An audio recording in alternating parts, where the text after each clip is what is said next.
Hola, me llamo Jenna y mi presentación es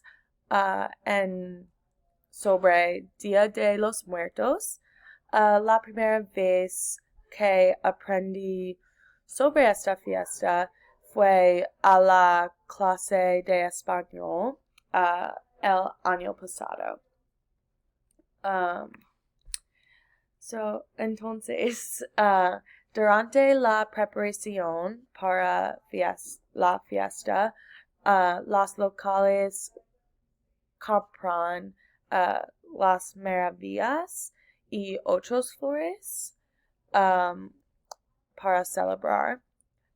Ellos también compran el pan de muerto de panaderías locales, Bread of the Dead.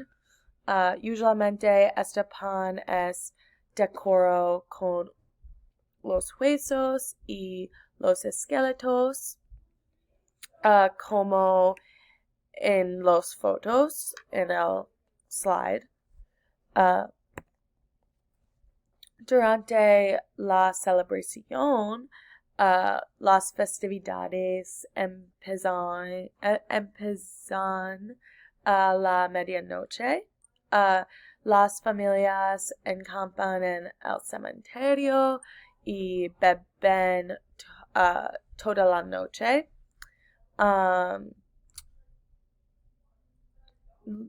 Los favoritos son el tequila y el pulque.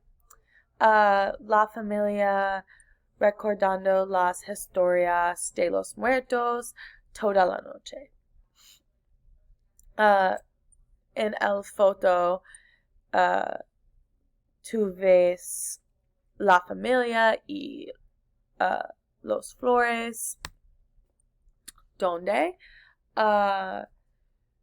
este día festivo se celebra en México, en particular Lake Pátzcuaro, Pamuch, Xochimilco y Oaxaca. También se celebra en toda Latinoamérica y en partes con una población latina, includen Los Angeles, California.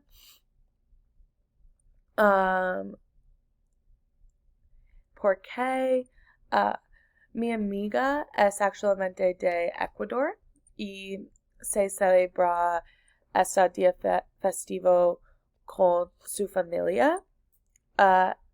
Se llama Heather. Heather y yo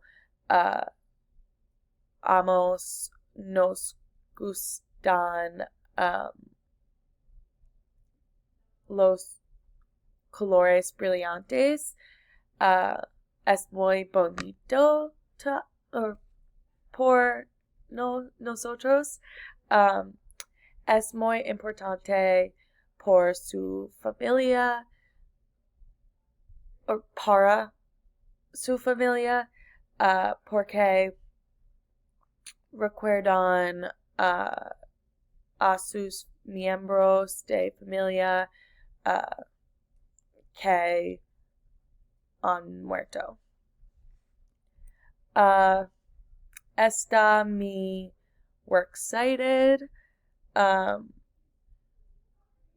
Yo uso National Geographic y World Nomads. Sí. Adiós.